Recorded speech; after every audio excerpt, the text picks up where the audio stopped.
আজকের ভিডিওটা দেখে তোমরা দারুণ মজা পাবে। শুধু দেখতে দেখো মা ছেলে মিলে আমার পিছনে কীরকম লাগে আর আমাদের কীরকম টর্চার হয়। তো এগুলো শুধুমাত্র মজার খাতিরে বলে দিলাম, কিন্তু আগেই শুধুমাত্র ইয়ার্কির খাতিরে আমি এই ভিডিওগুলো করেছি, তোমরা আবার কেউ সিরিয়াসভাবে নিও না। তো যাই হোক, এদিকে উনানে বসানো হয়েছে রান্না, কারণ এখনও অবধি গ্যাসটা আসেনি। তো এদিকে ভাত হয়ে গেছে, এদিকে আমি মুসুর ডাল বসালাম। আমাদের বাড়িতে মুসুর ডাল শেষ, দোকানে পাঠালাম, দেখি মুসুর ডাল নেই। রান্না করতে পারি না, আমার মতো বাজে রান্ধুনি পৃথিবীতে নাই। ইনি আর ইনার মা, এই যে মা, এই যে ইনার মা হচ্ছে পৃথিবীর শ্রেষ্ঠ ভালো রান্ধুনি। আমার রান্না খাওয়া যায় না, মুখে দেওয়া যায় না, বমি আসে বলে এনার মা আর ছেলে, এনার দুজনে বলে। তো সেই জন্য দেখো আমার বর রান্না করেছি, এটা খাওয়া যায়। আমার শাশুড়ি রান্না করছে আলুর ডাল, এই টেস্টি হবে। তুমিও দেবলিনের মতো করবে, আমরা যে টর্চার করতেছি। হ্যাঁ অবশ্যই, এটা আমি দিব, এরা টর্চার করতেছে, তারপরে লাস্ট অবধি ঘুমের ওষুধ খেয়ে আমি মরে যাব।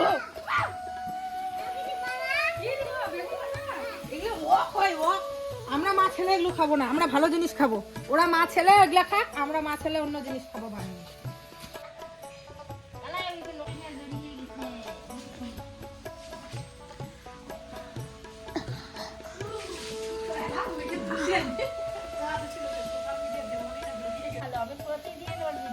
ভালো লাগে আপনাকে মেয়েটাকে, সরল সাদা একদম।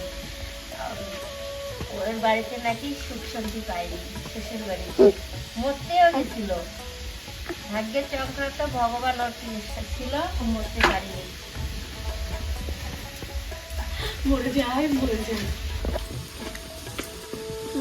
এটা হচ্ছে দেবলিনা এবং হচ্ছে প্রবাহকে নিয়ে। মা হচ্ছে দেবলিনার ভিডিও খুব দেখে, আমি মাঝে মাঝে কানে আসে। পাশের রুমে বারান্দায় যখন মোবাইল নিয়ে দেখে, দেখি দেবলিনার যে একটা বিষয় চলছে ভিডিওটা। ওদি যা কুড়িয়ে লাগিল। বিষয়টা হচ্ছে যে এই বিষয়ে তো আমার বক্তব্যটা একটু আলাদা। দেখি আবার সোশ্যাল মিডিয়া তো ভালোই বেশি মানে বিষয়টা নিয়ে চর্চা হচ্ছে। তো আমার বক্তব্য এটাই যে, যেহেতু আমরা একতরফা শুনছি, আমি তো এটা মনে করি যে কোনো কিছুই এমনি এমনি হয় না। আমি সাপোর্ট ওইভাবে কারো নেওয়াটাও ঠিক না। কাউকে খারাপ বলে কাউকে ভালো বলাটাও হচ্ছে গিয়ে যে ঠিক না। দুই পক্ষে শুনতে হবে, তখন যেটা তোমার মনে হবে যে না ওর কথায় যুক্তি আছে, ওর কথায় যুক্তি নেই। দেবলিনার কথা শুনছি, সেটা শুনে এখন মনে হচ্ছে যে হ্যাঁ এর কথায় যুক্তি আছে, কিন্তু অপরপক্ষে যখন সেই রিপ্লাইটা দিবে, আর তখন আমরা বুঝতে পারবো যে আসলে তার যুক্তিটা ওখানে কি আছে। এই হচ্ছে বিষয়। এই জন্য দেবলিনা কী করেছে, সুসাইড করতে গিয়েছে, আত্মহত্যা করতে গিয়েছে, তার জন্য পুরোপুরি দায়ী হচ্ছে প্রবাহ। তাকে নিয়ে নেগেটিভ একটা ছড়ানো, সেটাকেও আমি কোনোভাবে সমর্থন করতে পারি না। আর সোশ্যাল মিডিয়াতে আমরাও আছি, আমরাও বুঝি অনেকটা। তো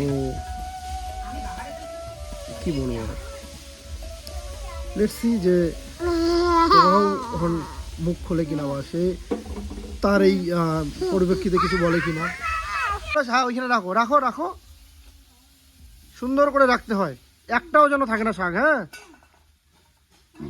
তুমি ফেলছো, তোমার দ্বারাই তোলাবো। তোমার দ্বারাই তুলবো আমি।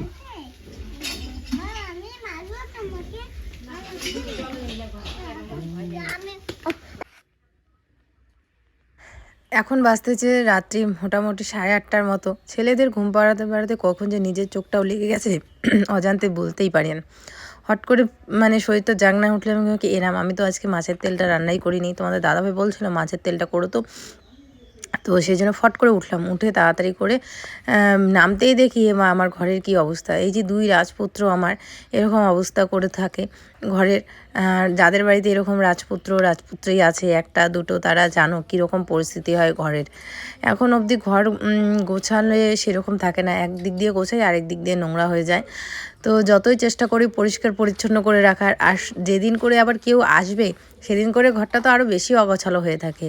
মানে কি বলবো, আর কেউ এসে ভাববে বউটা হয়তো বা বাড়িঘর গোছাই না, কিন্তু আমি যথেষ্ট পরিমাণে গুছিয়ে রাখি, চেষ্টা করি, কিন্তু তবুও ওই যে বাচ্চাগুলো এরকম করে রাখে। তো যাই হোক, ওরা আস্তে আস্তে আমি যত জিনিসপত্র আছে সবগুলো ভালো করে গুছিয়ে রাখছি, এই ঝুড়িটার মধ্যেই রাখি, কারণ সকাল হতেই এগুলো আবার প্রয়োজন হবে, আবার করবে। তো এগুলো ওদের খেলার জিনিস, তো সেই জন্য এখানে রাখলাম। রেখে তারপরে এই যে এখানে মুড়ি খাওয়া হয়েছিল, মুড়ি বলতে ভুল, চাল ভাজা ভাজা হয়েছিল। তো পুরো মানে মেঝেটাতে চাল ভাজা পড়ে একদম শেষ অবস্থা।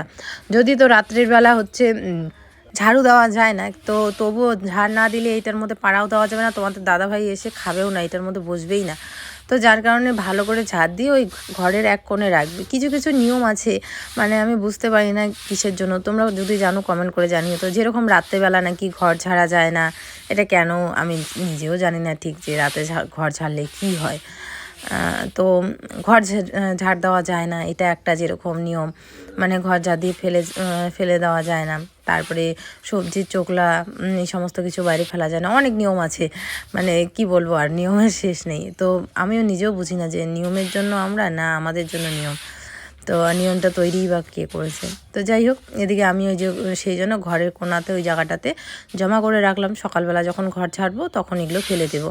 কারণ এই মুড়ি বা চাল ভাজা এগুলো যদি থাকে না, তোমাদের দাদাভাই ভাত খেতে বসবে আর আমাকে নানান কথা শোনাবে যে এই জায়গাটায় কেন এরকম। আর নিজেরও আমার খেতে ভালো লাগে না, কারণ কি বলতো, ঘরটা অগোছালো থাকলে না ভালো লাগে না। একেতেই তো এই রুমগুলো ছোটো ছোটো, তোমাদের তো বলি আমি প্রত্যেকটা ভিডিওতেই প্রায়। তো সেই রুমগুলো যদি এরকম ছোটো ছোটো রুমগুলো যদি আবার পরিষ্কার পরিচ্ছন্ন না থাকে না, দেখতেই খারাপ লাগে, বিশেষ করে বিছানাটা। তো চলো এদিকে তারপরে আমি রান্নাঘরে আসলাম। রান্নাঘরে এখন মাছের তেল করবো। এখন বাজতে চলছে 8:30টার মতো। তো মা ওদিকে উনানে ভাত রান্না করছে, আর আমি এদিকে মাছের তেল নিয়ে আসছে, দুপুরবেলার দিকে নিয়ে আসছিল। রান্না ঠান্না তো তখন শেষ হয়ে গেছে, তো দুপুরবেলা আর করিনি মাছের তেলটা। তো এখন এই যে মাছের তেল করবো, এই যে বেগুন দিয়ে মাছের তেল করব। আর ভাত আছে, তরকারি আছে, ওগুলো দিয়েই খাবো আজকে। আর ফাইনালি গ্যাস নিয়ে আসে, তো সেই জন্য এখানেই রান্না করব। তো কি বলবো আর, গ্যাস না থাকলে না বাইরেতে মনে হয় কী যেন একটা নেই এরকম অবস্থা। আর আমার তো বারবার বাচ্চাদের জন্য গরম জল করতে হয়, তারপরে হচ্ছে দুধ গরম করতে হয়, গ্যাসটা না থাকলে খুবই বাজে অবস্থা হয়। তো দেখো, যেই মাছ নিয়ে আসা হয়েছে সেমনি বিড়ালটা পাক পাকতেছে মাছের তেল, ওর জন্য ফ্রিজে রেখে দিয়েছি। তো এখন এই যে মাছের তেল করব আর আলু সেদ্ধগুলো মাখবো। তোমাদের দাদাভাই তো গেছে বড়দিদের বাড়িতে, তো ও আসলে পরে আমি খাবো। আমি তাড়াতাড়ি করে রান্না করে একটুখানি ঘুমাবো। ছেলেদের ঘুম পাড়াতে আমার চোখটাও জানি কখন লেগে গেছিলো, ঘুমিয়ে পড়েছিলাম। ফট করে ভাবলাম আমি তো মাছের তেল করবো, মাছের তেলটা করা হয়নি। তো এই যে ফট করে এসে এই যে এখন মাছের তেলটা রান্না করছি। চলো।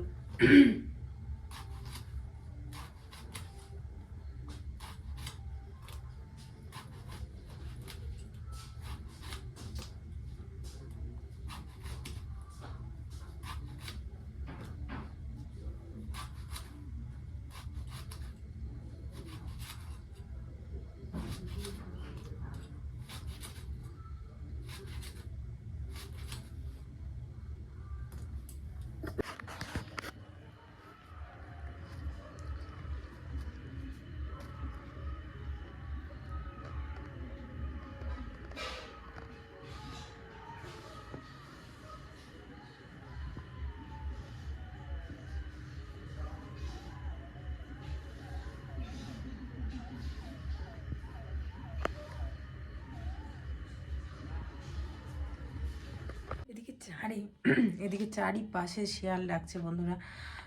দুপুরবেলা থেকে ব্লগ করতে পারিনি, কারণ 50 জিবির একটা ভিডিও এত অত্যাচার করেছে আজকে, কি বলুন, মানে অত্যাধিক। আমার ঠোঁটে দেখো এখনো লিপস্টিক ভরে আছে। মানে একটা ভিডিও বিশ্বাস করবে না, 3বার মানে ওদেরকে পাঠাতেই হয়, তো তারপরে ওরা অ্যাপ্রুভ দেয় যে হ্যাঁ এখন পাবলিক করো, তারপরে আমরা পাবলিক করি। একটা ভিডিও প্রথমে একবার এডিট করে পুরো ভিডিও করে পাঠানো হলো, বলে এইভাবে হবে না। আবার নতুন করে ড্রেস চেঞ্জ করলাম, কনসেপ্ট চেঞ্জ করলাম, করে আবার হচ্ছে ওদের পাঠালাম। তারপরে আবার বলে ভয়েস ওভারের এই জায়গাটা গন্ডগোল, পরে আবার ওটাকে ভয়েস ওভার দিলাম, দিয়ে মোটামুটি 4টা সাড়ে 4টার সময় ওটা ভিডিও পাবলিক করলাম। যার কারণে আমার পুরো মোবাইলে একদম জাম হয়েছিল, ভিডিও শ্যুট করতে পারিনি।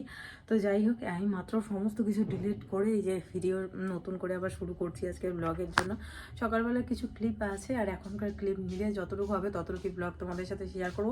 এখন থেকে আমি ভেবেছি প্রতিদিন তোমাদের সাথে, বাবা এমন করে হাঁটে কিন্তু, তোমরা কেউ খারাপ কিছু মনে করো না, পা ধেদ্রে ধেদ্রে হাঁটে, খুব খারাপ অভ্যাস জানি যদিও বা, পা ধেদ্রে ধেদ্রে হাঁটলে নাকি সংসারও ধেদ্রে ধেদ্রে যায়, কিন্তু এখন কি করো, বয়স্ক মানুষ আমাদের বলে কোনো লাভ নেই। যে কথাটা বলছিলাম যে যাই হোক, এখন থেকে আমি ঠিক করেছি প্রতিদিন যতটুকু পারি ভিডিও আমি তোমাদের সাথে, যতটুক পারি আমি তোমাদের সাথে ভিডিও শেয়ার করার চেষ্টা করব। কারণ তোমরা নাহলে আমাকে অনেকেই বলো যে মিতু রোজ ভিডিও দিবে। আর হ্যাঁ, রোজ ভিডিও দেওয়া অনেক ক্ষেত্রে ভালো, ভিউজ তাহলে ডাউন হয় না, মানে লেভেলে চলে। একটা আপ ডাউন হলে না ভিডিওর ভিউজও খারাপ হয়। তো যাই হোক, চেষ্টা করব যতটুকু পারি, যে 15 মিনিট 16 মিনিট 17 মিনিট যতটুকু পারি ভিডিও দেওয়ার। তো চলো, এদিকে আমি সমস্ত কিছু রেডি করে নিয়েছি, এক ঝলক দেখিয়ে নিই। এই যেখানে পেঁয়াজ কেটে রেখেছি, কিন্তু পেঁয়াজ এতগুলো লাগবে না, মানে হাফ মাছের তেলে দেবো, হাফ আমি হচ্ছে আলু সেদ্ধ মাখবো। এখানে 3টে শুকনো লঙ্কা নিয়েছি, এগুলো মাছের তেলের জন্য না, এগুলো হচ্ছে আলু সেদ্ধ মাখার জন্য। কারণ এই যে লঙ্কাগুলো দেখতে পাচ্ছ, এই লঙ্কাগুলোর মধ্যে এক ফোঁটা ঝাল নেই, শুধুমাত্র দেখতেই লঙ্কা। তাছাড়া এই লঙ্কাগুলো আমার ছেলেও খেয়ে নেয়, তরকারিতে দিলে না ওর অতটা প্রবলেম হয় না, মানে যেরকমটা করে ওরকমটা না। এদিকে বেগুন কেটে ধুয়ে আবার জলের মধ্যে ভিজিয়ে রেখেছি। এখানে মাছের তেল আমি দুপুরবেলার দিকে ধুয়ে রেখেছি।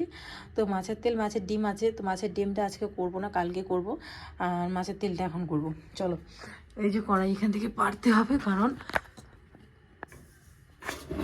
এইখানে কড়াইটা মেজে রেখেছিল। এই কড়াইতে রান্না হয়নি, এই কড়াইতে নয়, যে কালির কড়াইতে রান্না হয়েছে, আজকে এই কড়াইতে রান্না করব। আর তোমাদের একটা কথা বলবো বন্ধুরা, এদিকে শিয়াল কান্না করছে, এই পাশ থেকে শিয়ালের কান্না, ওই পাশ থেকে শিয়ালের কান্না, পুরো চারিদিকে শিয়ালের কান্না, মাঝখানে হচ্ছে আমাদের বাড়ি, মানে ওই পাশেও জমি আছে, বাড়ির সামনেও ক্ষেত, আমাদের পেছনেও ক্ষেত, বাঁশবাগান, এই সাইডেও জঙ্গল, আর কি জঙ্গল বলতে কি জানি বলে, গাছের আর কি।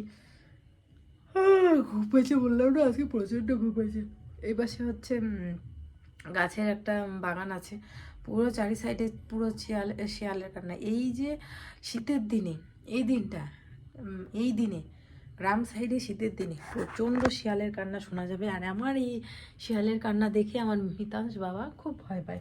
মিথিল তো এখনও সেরকম বুদ্ধি হয়নি, ওর মানে সেরকম বোঝার মতো ক্ষমতা হয়নি শিয়াল কী বা কী, কিন্তু মিতাংশকে এই জিনিসটা দিয়ে ভয় দেখানো যায়। ও শিয়ালকে খুব ভয় পায়, বোঝে না শিয়াল ভাল্লুক এই জিনিসগুলো খুব ভয় পায়।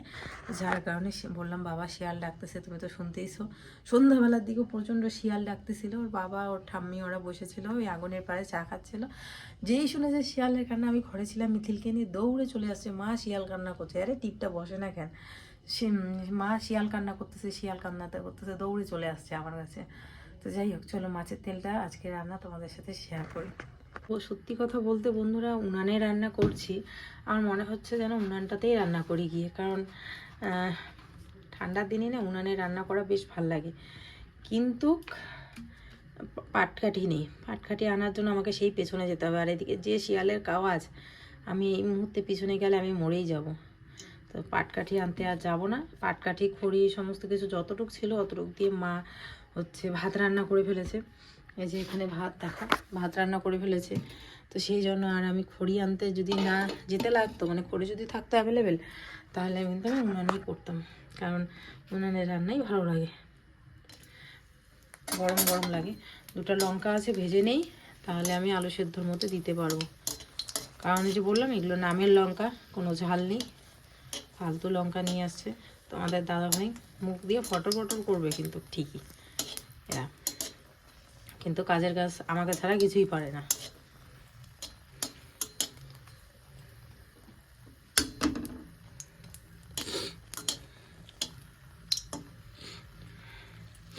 আমি দেখি লঙ্কা জেঠুদের বাড়ি থেকে নিয়ে আসবো, ঝাল ঝাল লঙ্কা ওদের বাড়ি থেকে নিয়ে আসবো।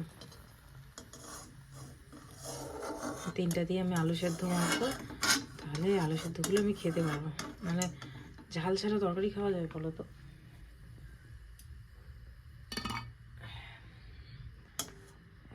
মাছের তেলটা বসাই।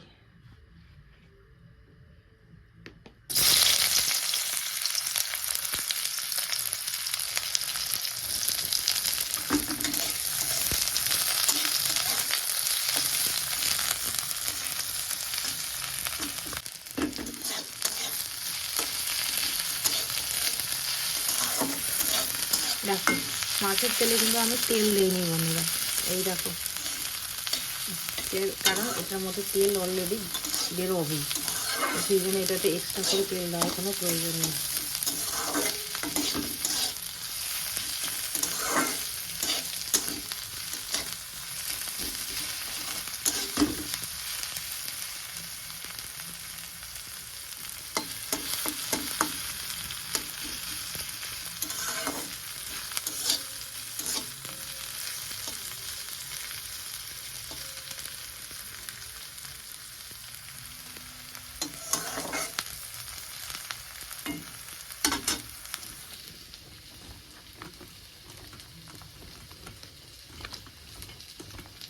ঠান্ডার দিনে এই জলের মধ্যে হাত দিতে যে কত রাগ উঠে, কি করবো।